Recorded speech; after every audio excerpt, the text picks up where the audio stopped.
Yo les gens, j'espère que vous allez bien. En tout cas moi ça va super, donc aujourd'hui on se retrouve pour un nouveau concept de vidéo, une nouvelle série qui va s'intituler Basic Rare, tout simplement, donc ça veut dire littéralement qu'est-ce que c'est.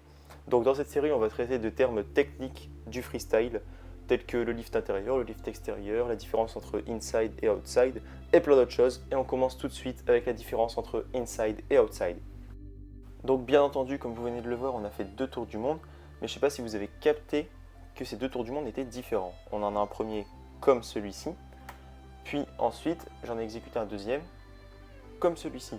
Donc j'espère que vous avez vu la différence, et si ce n'est pas le cas, je vais vous montrer le Mirror ATW, qui consiste à faire ces 2 tours du monde d'affilée, donc celui-ci et celui-ci. Donc là, vous avez dû voir la différence entre ces 2 tours du monde. Et si ce n'est pas le cas, je vais vous l'expliquer tout de suite. Donc la différence se fait dans le sens de rotation autour de la balle, ce qui est la conséquence de la partie du pied avec laquelle on va lifter la balle. Va chier, on comprend rien aux explications de vélo freestyle. Vous en faites pas, on va voir ça plus simplement.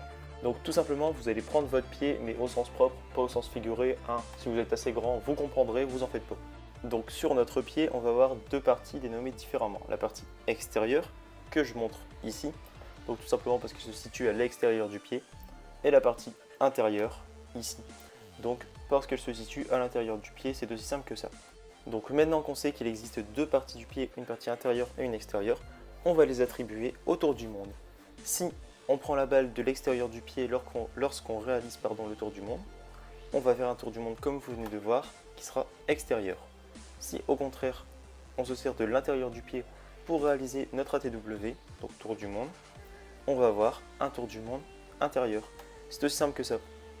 Et pour finir, comme le mot foot freestyle vient de l'anglais, on va tout simplement utiliser une dénomination anglaise pour ces 2 nouveaux termes. Donc extérieur ce sera outside et intérieur ce sera inside. Donc c'est simplement la traduction de ces 2 mots en anglais, mais dans la bonne langue de ce fait. Et pour conclure, je vous ai fait 2 fiches techniques, tout simplement sur les 2 mots qu'on a vus aujourd'hui. Donc une fiche par mot, c'est très simple, une pour inside, une pour outside. Je vous invite à mettre pause pour bien lire tout ce que j'ai mis dedans parce que c'est très important. Donc non pas pour bien réaliser ces figures, mais aujourd'hui on va voir plutôt le langage avec lequel parler en freestyle.